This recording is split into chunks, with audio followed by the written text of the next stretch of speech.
Hey everyone, and thanks for tuning in to another Thomas Wooden Railway discussion. Today's review is about the Day at the Works set, which just so happens to be the very first Thomas Wooden Railway item that I received many years ago. This set holds a special place in my heart, as it was the foundation of my love for Thomas the Tank Engine when I was a little kid, and those memories still remain strong even after all these years. I'm very excited to bring you this review on one of my favorite toys ever. The Day at the Works set was the perfect introductory item to the Thomas Wooden Railway line, in my opinion. It was bigger than your standard circle or figure 8 set, but not as complex or overwhelming as the massive roundhouse set. I remember the first time I locked eyes on this toy and knew it was going to be a fun one. The set features Thomas, Coldy, and S.C.Ruffey at Croven's Gate, otherwise known as The Works, which was replaced by the CGI Steamworks in the television series. Although I have high praise for this set, the characters they chose to include are a bit strange. Thomas is a no-brainer, of course, being the most popular character and all, but S.C.Ruffey seems a bit out of place. He's only featured in one railway series and TV series story, Toad Stands By, and he doesn't even interact with Thomas. It's Oliver the Great Western Engine that pulls him apart during the episode. Maybe as a nice reference to that story, S.C.Ruffey was included in this set because he was probably sent to the works to be repaired after his encounter with Oliver. Coldy, on the other hand, is a completely random engine to include in this deal. He's not even the same gauge as Thomas and S.C.Ruffey for one thing, and I remember not having a clue about who this engine was when I played with him as a kid, since Coldy never appeared in the TV series. While some might look deeper into these character choices, I wouldn't be surprised if S.C.Ruffey and Coldy were simply chosen at random to give some flavor to this set.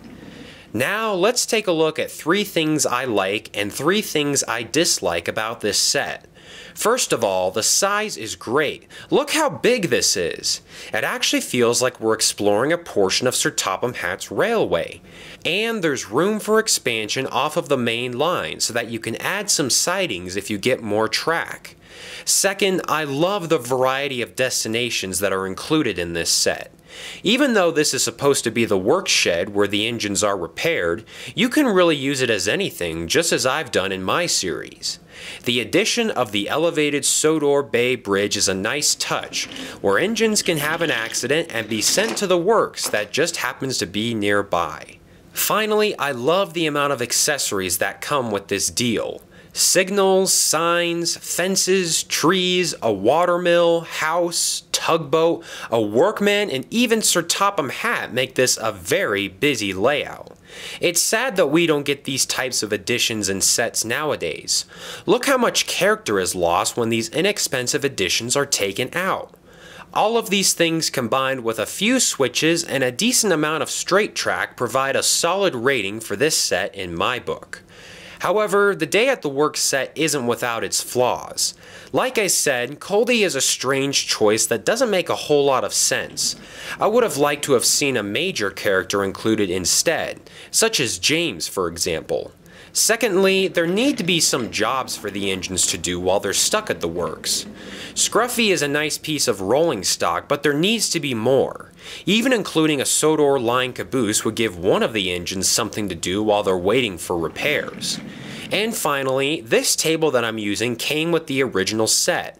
Since there is a section of road that loops around the entire board, I think Bertie should have been included, and maybe he and Thomas can have a few races.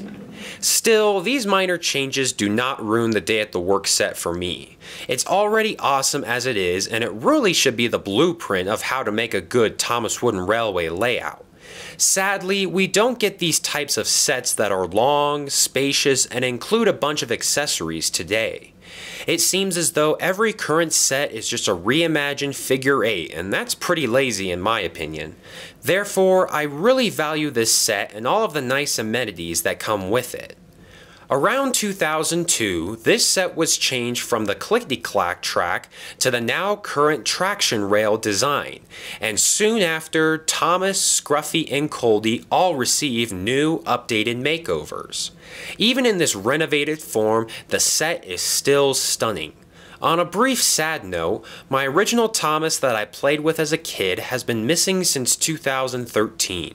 I don't know where he went, and therefore I couldn't include him in this review, even though I desperately wanted to. Hopefully my 1998 Thomas will be discovered soon, and then I can have a true A Day at the Works reunion just like in the good old days. Anyway, I appreciate you all for tuning in, and thanks for watching the video.